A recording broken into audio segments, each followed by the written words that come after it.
Hey everyone, welcome back to yet another episode of The Road to Superman. This is episode 73, and today we are breaking down those final 3 seconds from the Icon TV spot and comparing it to other flight scenes such as Man of Steel to work out why the shot looks so strange. It's fair to say the final 3 seconds of the teaser have been analysed, scrutinised and defended by fans. In reality, way too much focus has been on a short 3-second shot, but of course as fans, we all care maybe too much and on the wrong things. But is this criticism fair? Well, I made my issues clear the other day. It looks a little weird, but nothing that major. However, since people are really overanalyzing this, I've had to overanalyze it as well to try and see what they mean. And I have come to the conclusion that people have the right level of criticisms with this shot, but they are just inaccurate criticisms of what is actually wrong with it. So today I will be breaking down these criticisms to really come to the true conclusion as to why this shot looks the way it does. And I've seen 2 camps in this debate. You have the pro-DCU fans and the anti-DCU fans, and you obviously know what side has no issue with it and which side does. Now, I can see both sides. Sure, it is a very short clip, so it isn't a big deal, but at the same time, I noticed it looked weird right away, and they're using it to promote the film. So if I noticed something looked off as soon as I saw it, and that forced me to pause it to try and work out why it looks so strange, then I feel there must be some issue with it. And I know some fans will hate on it no matter what, because they want the DCU to fail, but I think many of us who are excited for the DCU are also feeling like something looks off. So today, let's work out what that is. Some are saying this is bad CGI on Corin Sweat's face, or they used AI, but Gunn has debunked this. He said there is absolutely zero CG in his face. People's faces can look different when you put a wide-angle lens up close. The background plate in Svalbard is 100% real, as is David, so there is no CGI or AI used in this shot. It's 100% David, and they actually used the footage they captured in Svalbard for this shot as well, which is really cool. But people's criticisms on this was inaccurate. Instead of labeling it as bad CGI or AI, it actually just looks like bad CGI or AI. The true criticisms are the lens being used, the angle they are filming from, the facial expression from David Corin Sweat, and the smoothness of the shot, and I will explain what I mean. The way a wide-angle lens is designed will cause distortions and will skew the size and shapes of things in the shot, and so as David is flipping round and spinning, the wide-angle lens will distort things like the size of one eye compared to the other. It's nothing to do with bad CGI, and the facial expression David has is very unexpressive, if that's a word,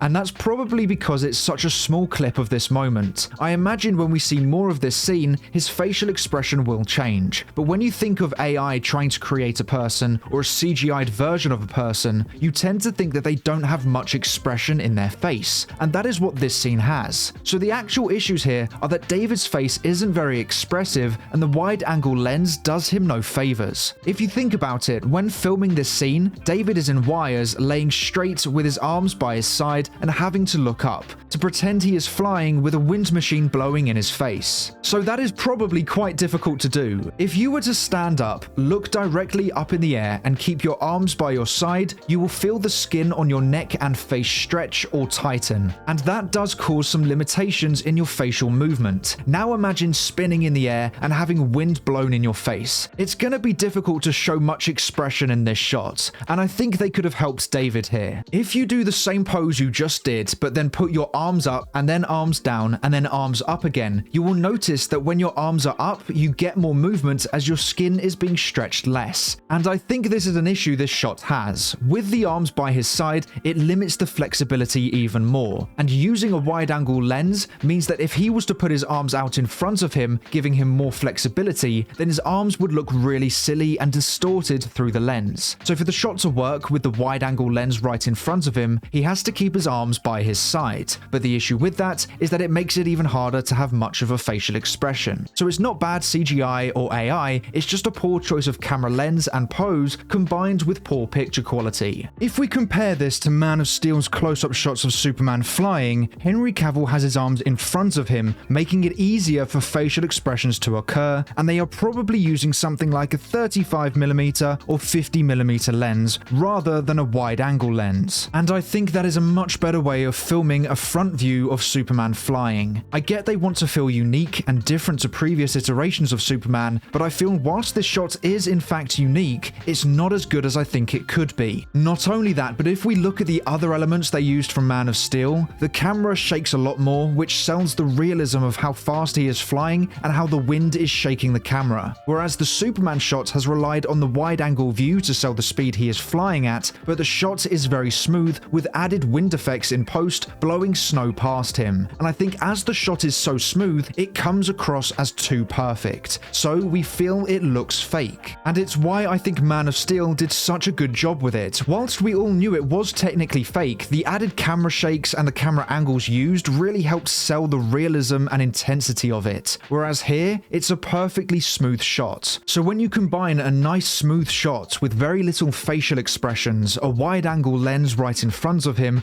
where you can hardly see his neck and the arms barely move, the shot can really feel fake. And I think for many, their subconscious has picked up on these issues, but many have assumed it's down to poor CGI or use of AI. But that simply isn't the case. But in reality, it's such a short shot, it doesn't really matter. I'm only talking about it because it's become this huge issue and debate on social media, and I feel people's descriptions of what is wrong with it are actually wrong themselves. It's nothing to do with the CGI. In fact, I think the CGI looks great here, and I don't think any AI has been used on this either. I just don't think it's a great shot and could be easily improved, but as long as this is a rarity in the movie and it doesn't happen in every shot of Superman flying, then I don't really have an issue with it. So are the criticisms fair? Yes, but they are inaccurate. So hopefully my breakdown today has helped explain the real issues with this shot, and let me know your thoughts on my analysis in the comments below. Now, the main issue with this shot that people seem to be glossing over, and maybe it's because I'm the only one who feels like this, but I feel like once again, the color grading is a bit of a letdown. I know this is in the Arctic and there's not many colors to play with, but is this really the best they can do? I had my reservations when the cinematographer was announced, as I didn't like his work in the Flash film, and I think quite a few of his shots for this Superman film have felt a little disappointing. Like the shots we got in episode 70, where I felt the colors and contrast felt pretty flat, I've also created my own color grade for this new shot, and I think it really helps the colors pop. Superman is a beam of light, and I feel like he kind of blends into the bland background in the original photo. So with my new color grade, I've made his suit stand out more, and even the midtones and highlights of the background feel more bold. And I think this has improved the color grading of this image. So I think instead of focusing on one small 3-second shot, I think we should really be focusing on the color grading of the entire movie. Hopefully it looks great on the big screen, and I am still so excited for this movie, but I do have my reservations on the visuals. But let me know your thoughts on the cinematography and color grading in the comments below. But that is all for today's episode of The Road to Superman. Thank you so much for watching. Please make sure to like, subscribe, and turn on post notifications so you never miss an episode. I hope to see you here again soon, so until then, have a great day. Bye!